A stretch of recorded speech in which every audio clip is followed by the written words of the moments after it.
இன்னைக்கு நம்ம நாமக்கல் மாவட்டம் கொல்லிமலையில தாங்க இருக்கிறோம்.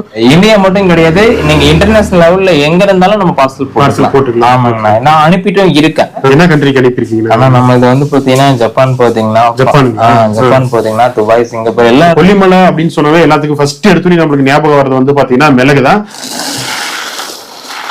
எல்லாம் கிரேடிங் பண்ணி கிளீனிங் பண்ணி அவ்வளவு சூப்பரா வந்து பாத்தீங்கன்னா இந்த மிளகு வச்சிருக்காங்க. நல்ல காரத்தன்மை சூப்பரா இருக்குங்க. கொல்லிமலை மிளகுக்கு வந்து பாத்தீங்கன்னா எங்க போனாலும் நல்ல டிமாண்ட் இருக்கு. கேரளாவிலே வந்து பாத்தீங்கன்னா மிகப்பெரிய மிளகு மார்க்கெட் எல்லாம் நிறைய இருக்கு.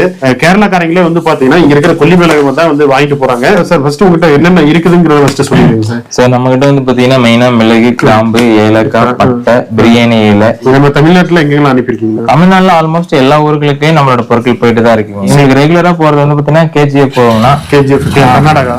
ஆமா. அப்புறம் வந்து பாத்தீங்கன்னா கேரளா மெயின் சரக்கு பெப்பர்ல வந்து எனக்கு மொத்தமா நான் அங்கதான் கொடுக்குறேன். என்கிட்ட எவ்வளவு சரக்கு இருந்தாலும் பத்தாது, அந்த அளவுக்கு கேரளாவுக்கு. சாதா பட்டைங்கன்னா இது சுருள் பட்டைங்கன்னா, இந்த பட்டை வந்து கொல்லிமலையில் எடுக்கக்கூடியதுங்கன்னா. சோ இது வந்து பாத்தீங்கன்னா ஸ்லோன்ல இருந்து வரப்பட்ட. கேரளாக்காரங்களே வந்து பாத்தீங்கன்னா மிளகு வந்து இங்க கொல்லிமலையில தான் வாங்கிட்டு போறாங்க. அவங்களே வந்து பாத்தீங்கன்னா கொல்லிமலை மிளகு வாங்கிட்டு போறாங்கன்னா நம்ம கொல்லிமலையோட மிளகோட தரத்தை வந்து நீங்களே பார்த்து தெரிஞ்சுக்க